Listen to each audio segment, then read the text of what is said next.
Genesis 21. The Lord visited Sarah as he had said, and the Lord did to Sarah as he had promised. And Sarah conceived and bore Abraham a son in his old age at the time of which God had spoken to him.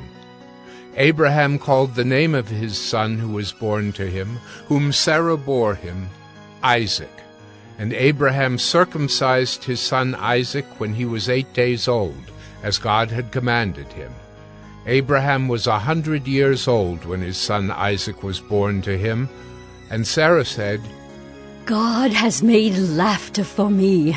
Everyone who hears will laugh over me. And she said, Who would have said to Abraham that Sarah would nurse children? Yet I have borne him a son in his old age. And the child grew and was weaned. And Abraham made a great feast on the day that Isaac was weaned. But Sarah saw the son of Hagar the Egyptian, whom she had borne to Abraham, laughing. So she said to Abraham, Cast out this slave woman with her son, for the son of this slave woman shall not be heir with my son Isaac. And the thing was very displeasing to Abraham on account of his son. But God said to Abraham, Be not displeased because of the boy and because of your slave woman. Whatever Sarah says to you, do as she tells you, for through Isaac shall your offspring be named. And I will make a nation of the son of the slave woman also, because he is your offspring. So Abraham rose early in the morning, and took bread and a skin of water, and gave it to Hagar, putting it on her shoulder along with the child, and sent her away. And she departed and wandered in the wilderness of Beersheba. When the water in the skin was gone, she put the child under one of the bushes. Then she went and sat down opposite him, a good way off, about the distance of a bow shot. For she said, Let me not look on the death of the child. And as she sat opposite him, she lifted up her voice and wept. And God heard the voice of the boy, and the angel of God called to Hagar from heaven, and said to her, What troubles you, Hagar? Fear not, for God has heard the voice of the boy where he is. Up, lift up the boy, and hold him fast with your hand, for I will make him into a great nation.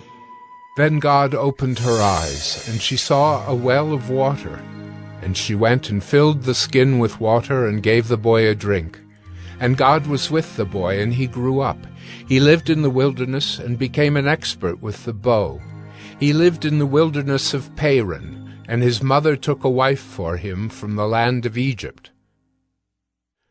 At that time Abimelek and Phicol the commander of his army said to Abraham, God is with you in all that you do. Now therefore swear to me here by God that you will not deal falsely with me or with my descendants or with my posterity. But as I have dealt kindly with you, so you will deal with me and with the land where you have sojourned. And Abraham said, I will swear. When Abraham reproved Abimelek about a well of water that Abimelek's servants had seized, Abimelek said, I do not know who has done this thing. You did not tell me, and I have not heard of it until today. So Abraham took sheep and oxen and gave them to Abimelek, and the two men made a covenant. Abraham set 7 ewe lambs of the flock apart, and Abimelek said to Abraham, What is the meaning of these 7 ewe lambs that you have set apart? He said, These 7 ewe lambs you will take from my hand, that this may be a witness for me that I dug this well. Therefore that place was called Beersheba, because there both of them swore an oath.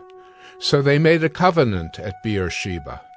Then Abimelek and Phicol the commander of his army rose up and returned to the land of the Philistines. Abraham planted a tamarisk tree in Beersheba, and called there on the name of the Lord, the everlasting God. And Abraham sojourned many days in the land of the Philistines.